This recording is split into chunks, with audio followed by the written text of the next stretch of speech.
Thank you for so many kind words. I'm thankful to Dr. Kazmi for having given us this opportunity to present cancer scenario in Pakistan. My special thanks to Mr. Tom McDavid for having honored me with the award or rather responsibility of investing for peace.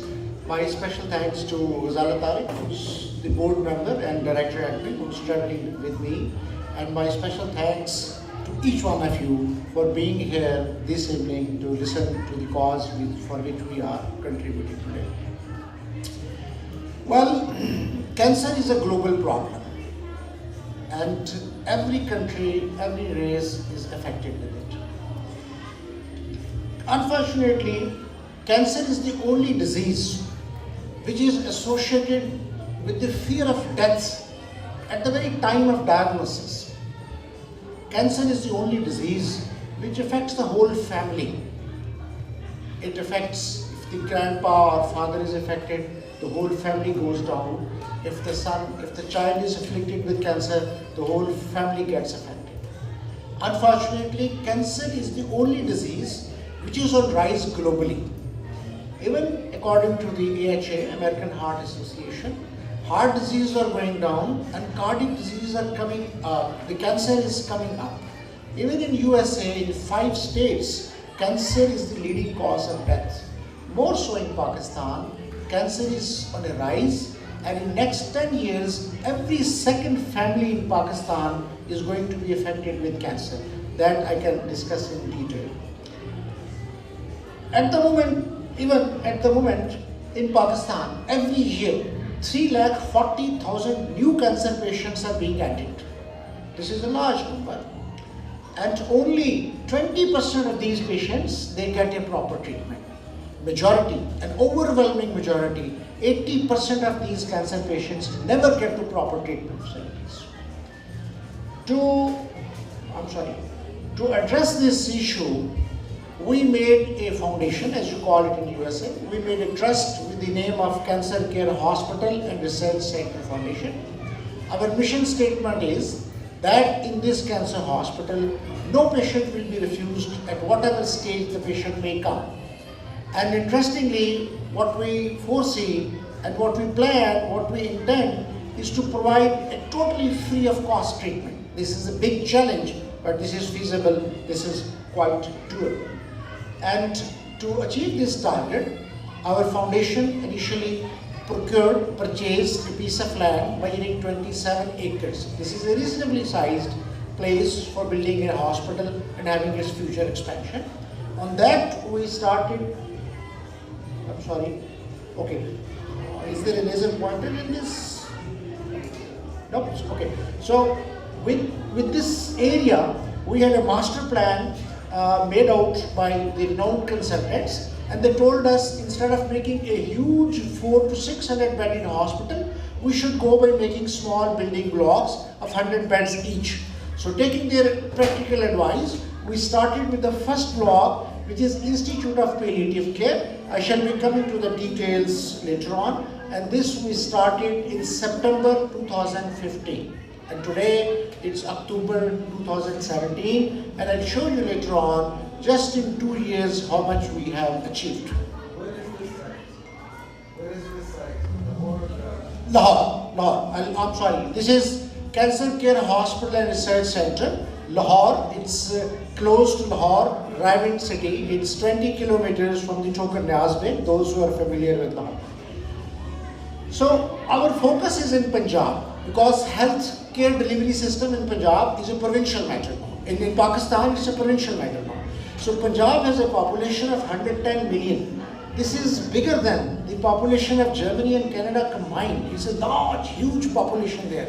And in Punjab only, every year, we come across 185,000 new cancer patients. And we have gone from hospital to hospital, collecting the data physically, that how many patients are being treated. And you will be surprised to know that we have a very good cancer hospital in Lahore, Pakistan, with the name of Shaukat Khana Memorial Cancer Hospital. But they have a limited capacity, and they can only treat 10,500 cancer patients every year. Institute of Nuclear Medicine and Oncology, Lahore, a Federal Atomic Energy Commission Center, and other Atomic Energy Commission centers, they end up treating another 4,000 patients. Government sector clinics, small setups, they treat 16,500 patients. So this is the data which we have collected from Punjab, physically visiting each and every cancer treatment facility. And we end up summing up that only 31,000 cancer patients are being treated. The question is, what happens to 1,54,390 cancer patients every year? Where they go? The answer is very simple. Cancer is a highly fatal disease. It's uniformly lethal. If untreated, it will kill the human beings. So all these patients, they die. The point is, we are all dying. We all have to die. We accept that. But dying without getting treatment and dying a miserable, painful death is very sad. So these patients, they die unhelped, unattended. In Punjab, they converge to Lahore. They bring their patients on ambulances. All kind of vehicles they're brought in. Advanced stage cancer patients are brought in. They initially go to Shaukat Khanum Hospital, then go to Anmol, then they're looking for treatment facilities. They end up with us, Cancer Care Hospital, and in ambulances when they arrive, we try to refer them here and there. This is a patient, a young man, you can see, if you can focus, that young man is smiling. This is last hour of his life. His sister is a nurse. I took a photograph with their permission. I referred them to my hospital. The guy could not reach there, he died. So last year, 60 such events we have recorded. The reason being, we do not have enough cancer treatment facilities in Pakistan, in Punjab. But if you look on the other side of Punjab, that's a big challenge. If you look at the Indian Punjab, if you Google cancer treatment facilities in New Delhi, and you come to know top 10 cancer treatment hospitals in Delhi. And practically there are 18 cancer hospitals in Delhi. 8 of them are being run by charity. And I often tell my colleagues there, I give incentive to them. I said, look, these Indian hospitals, each one is 200, 300 bedded. And 8 of them are being run on charity. And believe me, they are giving charity like a true Muslim. The giving hand does not know which one is the receiving hand. And that's a big challenge for us to make a charitable cancer hospital in Pakistan. Slightly switching to the topic, the brunt of the cancer, the onslaught of the cancer is borne by the women. They are facing it because breast cancer is the commonest disease. I used to see 120 patients in my outdoor every day. Out of that, almost 55, 60 would be women with breast cancer. And all of them are coming at an advanced stage. Every year, 85,000 women are developing breast cancer. They are being detected in stage 3, 4, and majority of them dies because there is no screening mammography. You see, this year in USA, 95% of the women will be detected in stage 1 of the disease because of the screening mammography, and they will not die. On the other hand, in the same year, 85% of the women developing breast cancer in Pakistan will die the same year because there is no mammography. My apologies for sharing with you these professional photographs. Viewers' discretion is to be exercised. If you feel unpleasant, you can close your eyes. But this is what we see daily. Look at this picture. It's just 4 weeks old. This old lady came to me along with a young boy, 23, 24 years old. That guy was wearing a blue jean and blue denim shirt, I remember clearly. I said, what's wrong with you? She said, I have cancer. And I said, why you did not treat it? She said, my husband died recently. He left some money. I had an option. I could have either treated myself or I could have completed the education of my son. So I said, what did you do? She said, I opted to complete the education of my son. I looked at her. Believe me, I had tears in my eyes. A mother sacrificing his life to the young ones. This is very sad. Another lady walked in. She is 35 years old lady, very well built, strong, wife of a laborer. I said, what's with you? You know what disease it is? She laughed. She said, I know it. I said, how do you know it is? She said, I know it is cancer. I said, how you have come to know? She said, I went to a surgeon and he demanded for surgery 1,50,000 rupees. And he said, my husband is a daily wage laborer. He earns few hundred rupees a day. How could I have afforded 1,50,000 rupees? I said, then what you're doing? She said, Dr. Tara, my sister, she said, I'm crushing Septron and putting on it. So this is the practical state of affairs of women. They have advanced cancer, they don't know where to go and what to do. Let us skip these photographs. Children would come like this. I'm sorry, it's quite traumatic, but I took this baby in my hands and cared for this child for 8 weeks. And I've taken this photograph without much disturbed feeling because the child is blind, he's not looking at me. But once I looked at the eyes of the mother, it is unbearable. If you look in the eyes of the father, it is unbearable. You cannot answer the questions, their eyes are sparkling. The tragedy is, in whole of the Punjab, population of 110 million, there are 3 pediatric oncologists, Dr. Tara, 3 pediatric oncologists for a population of 110 million, where 40% of our population is that age. So having realized these issues, we said, let's do what we can do. We initially diverted a lot of funds, around 10 crore rupees हमने divert किए. We purchased state-of-the-art mammography equipment from Italy. I'm sure you don't have such machines in USA. These are very recent equipments. These are digital mammography equipments. X-ray of the breast is done and digital image is sent on email, and the remote physician sitting somewhere can interpret the results. We have installed this machine in Hijaz Hospital, and after our initial campaign, now 40 to 50 women get free mammography every day. Thank you very much. And we have put 2 machines as mobile mammography machines, and these machines, they are providing free mammography to hundreds of women every day. And we send these machines to the underprivileged areas. We send them to villages. Today, our machine is serving in Jhelum in a village. What is the name? It's in a village. We don't know the name. The vehicle is with them in that village. And believe me, we were initially very afraid whether women in villages will come out for mammography or not. But we have run campaigns and campaigns and campaigns, and now women are voluntarily coming from mammography even at the village sites because we are delivering this service at their doorstep. And this is the hub made at MMRM Road. A state-of-the-art hospital is there in which the most sophisticated diagnostic equipment and consultants are present. One center is made where the Professor Mansoor Bakhtiyari is sitting. These are medical imaging technologists, graduates of King Edward Medical University, who are traveling in these vehicles and going to the villages.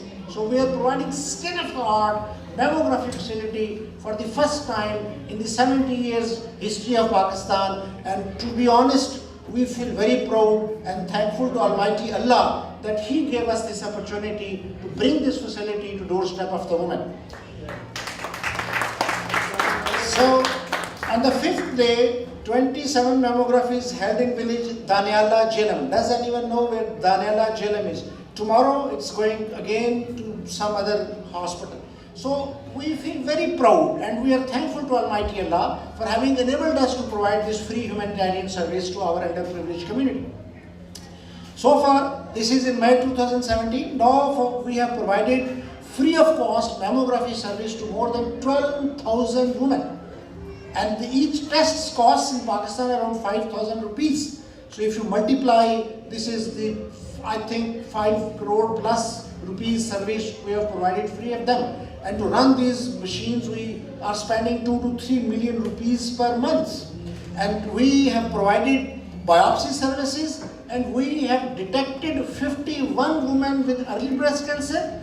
We have treated these 51 women with early breast cancer, and they have been cured. So we say God has been very kind. He gave us this opportunity that we saved 51 women. Saving a woman is saving a family. So we have saved 51 families and we are continuing this work. Now coming back to our state-of-the-art 400-bedded cancer hospital, which is located near Rawand. If you know about Lahore, it's the Rawand Road. You turn right towards Ijtima side. And this is a place where hospital is. It is in front of the Berry Orchard. On one side is Wabra town, other side is Ashrafi town, and this hospital is at that point in 2 years ago, and today our first block, the Institute of Palliative Care, is almost complete. What you are looking at is a building which is 1,30,000 square feet. This is practically our first block and is twice the size of Shaukat Khanum Peshawar Hospital. It's a mega project, and we intend to have 8 such projects. Thank you very much. Unfortunately, there is nothing to be proud in it. This is the demand. This is the need of the community. We have cancer patients in thousands and hundreds, and there is only one cancer hospital in the country that demands that we should make either many hospitals, or to begin with one big hospitals and then small hospitals. And that is our mission. This building is very unique, and the credit goes to this lady who, having been into teaching for 27 years, somehow ended up with WHO in designing this Institute of Palliative Care. The design is so peculiar. It is customized design. It is the first customized Institute of Palliative Care on planet Earth. We challenge it openly that such a customized service does not exist. Let me explain. Each room, you can see, is 16 by 14 feet in size. It has a bathroom of 11 feet by 8 feet. It has a kitchenette. It has a distribution. It has a balcony, floral balcony through French windows, 26 feet long balcony. Imagine this facility, like a 7-star suite, is only for one cancer patient. And the bathroom door is wide open so the wheelchair can move. The toilet seats are customized. Normally they are 16-inch height, which we are used to, but we have customized the seats. They are 18-inch, they are 20-inch, they are inclined, because some of the cancer patients can't even sit properly in the toilet seats. So every angle, every corner, nook and corner of this hospital has been customized according to the needs of the patients. For example, you can see the building has been customized. It is just V-shaped, making sure that on each side the daylight comes. You see, east-west is from left to right is east to west. On left side, all the rooms will have the morning daylight. On the right side, all the rooms will have the evening light. So every time, every day, every cancer patient is exposed to daylight. So his circadian rhythm remains intact. It doesn't go into a depression, because most of these cancer patients cannot move. So this is a lot of customization in this. This is a complete hospital with modular operation theatres, with emergency operation theatre, which has been donated by the Rochester County. Westchester. So in New York, Rochester County has donated one operation theatre, and the whole building is complete, and it's going to be finished very soon. And finished Institute of Palliative Care will provide 5,000 cancer patients with advanced care. I'm sorry, I did not explain what palliative care is. Palliative care is very important, and it is not available in Pakistan. Palliative care is when cancer becomes incurable. Whenever you come to know that somebody has a cancer which has now become incurable, patient doesn't die immediately. Patient goes on living for a year or two. 1.5 years is the average lifespan after the doctors declare that cancer has become incurable. During that 1.5 years, these patients suffer from pain, from symptoms, from depression, from vomiting, from diarrhea, from nausea. They have a lot of symptoms. If we treat these symptoms and these patients live without these symptoms, they are said to live a very good quality of life. When I initially took this project, I went to the leading businessman. I said, look, the cancer patients who are now incurable, I'm making a facility for them. Believe you me, majority of them stopped me. Oh, they are going to die. Don't waste your money on these patients. I had difficulty in explaining till I devised few examples. Examples are to make them understand that, look, I would tell Mansha Sahab or any big man, look, if I'm to die this evening after 4 hours, and now I start shouting and crying and yelling with pain, I fall here and scream with pain, will you take me to a hospital and get me pain treated? Or will you say, let him die, he's going to die after 4 hours?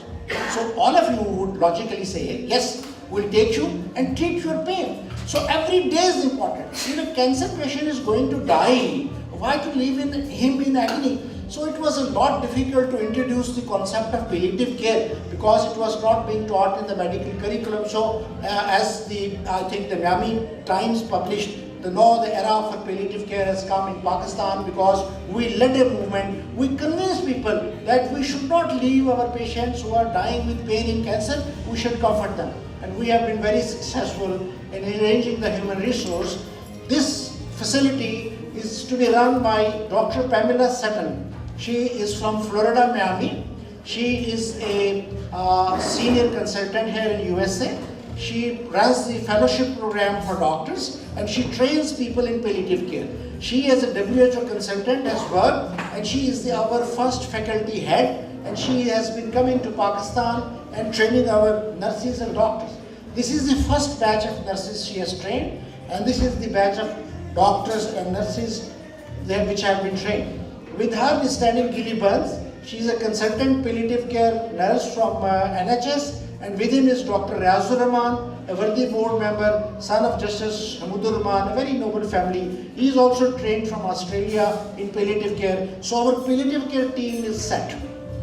This building which I have shown you required 760 million, 76 crore rupai akhrajat the. Now we are short of few million only. 68 crore has been spent on this building, and this we say is now on auto, because it's automatically funds are coming, and inshallah we will be completing this building. As we started this cancer hospital and we are diverged, we got attention towards mammography, the urgency. Likewise, this is the last component of my presentation. Then I would like to have a few questions from you, so I'm going to finish it soon. This is the last part, but not the least, it is most important. We came to know, we learned that in Lahore city, for radiation treatment, only 5 machines are working. Now 84% of cancer patients require radiation treatment at some point.